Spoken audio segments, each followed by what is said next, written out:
রুমির ঝুলন্ত মরদেহ আমাদেরকে, এই বাংলাদেশের সকল মানুষকে এবং আমরা যারা এনসিপি সহ অন্যান্য যারা জুলাইয়ের সম্মুখ সারির যোদ্ধা ছিলেন সকলকে এই ঝুলন্ত অবস্থায় আমরা দেখতে পাচ্ছি।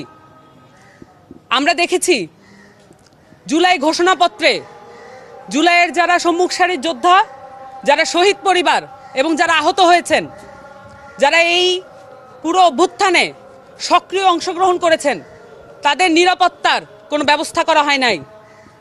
আমরা এও দেখেছি জুলাই সনদ এবং সংস্কার নিয়ে দিনকে দিন আলাপ কমিয়ে দেওয়া হচ্ছে।